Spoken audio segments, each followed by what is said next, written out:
हो गए क्या मुसलमान सब बराबर है, न कोई गोरे को काले पे, न अजमी को अरबी पे, न अरबी को अजमी पे, किसी को कोई फौकियत नहीं है, सिर्फ तकवा की बुनियाद।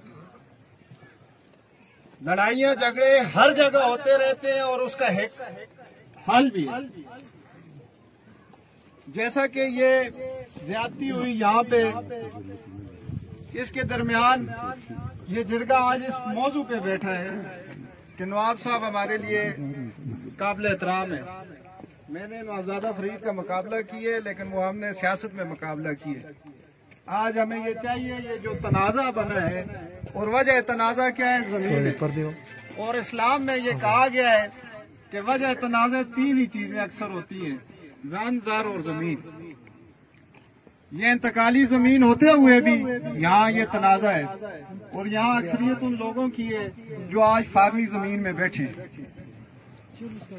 और अल्लाह पाक उस शख्स की कब्र पे करोड़ों रहमतें करे जिसे खान कयूम खान कहा जाता है, जिसने हमें और आपको अंग्रेज की जो गलती हुई थी, जो खान नवाब बना के चला गया, जो उसके दरबारी थे, उनसे हमें आजादी दिलाई और खाना काश में मुझे और आपको मालिक किया।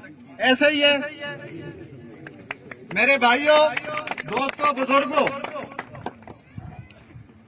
तहरीक इंसाफ की हुकूमत ने सन 2014 में मज़ारात एक्ट में तरमीम की, जिसके बाद खाना काश का इंतकाल आज बंद हो चुका है।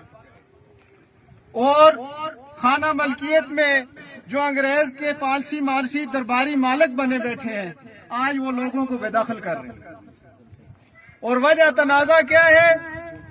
तनाज़े की जड़ क्या है?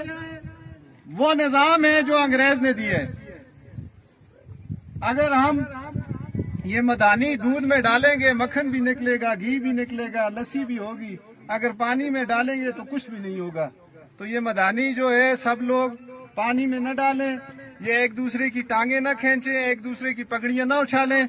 आज इस मौजू पे बहस करें कि जो टेनेंसी एक्ट है, अमेंडमेंट हुई है 2014 में, जो जुल्म 80% सूबे की आवाम के साथ तहरीक इंसाफ ने किया है, इसके खिलाफ इधर कमेटी बनाई जाए।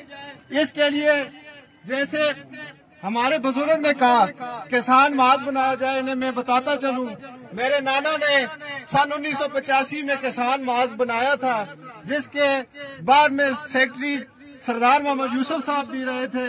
दफा 8-5 का केस नजरसानी के लिए सुप्रीम कोर्ट भी गया था। तो मेरी अपील है कि एक अकेला आदमी कुछ भी नहीं है, एक घर होते हैं।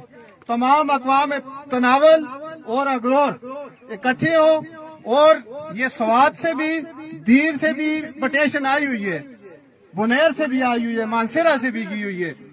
इन लोगों को हम एक राब्ता कमेटी बनाए, एक पेज पे लेके आए, ताकि जो हमारे हकूक हमारे इस्लाम ने, हमारे मजहब ने दिए हैं, वो हासिल हो सके, ताकि रोजाना कल कोई और चाचा हमारा किसी खान नवाब के आगे इस तरह जलील न हो। मेरी किसी बात से किसी भाई की दिल आजारी हुई हो तो मैं माजरत ख्वाह हूँ। तो नवाब साहब से मेरी ये अपील है कि इसका सबसे अच्छा हल ये है कि आप तनावल के बड़े हैं, ठीक है, आप चाचा के घर आए, माजरत करें, तो इससे मेरे ख्याल में और कोई बड़ी चीज नहीं है। माफ कर देने वाला बड़ा है। मैं चाचा से भी कहूँगा आप भी दिल बड़ा करें और माफ कर दें। बस।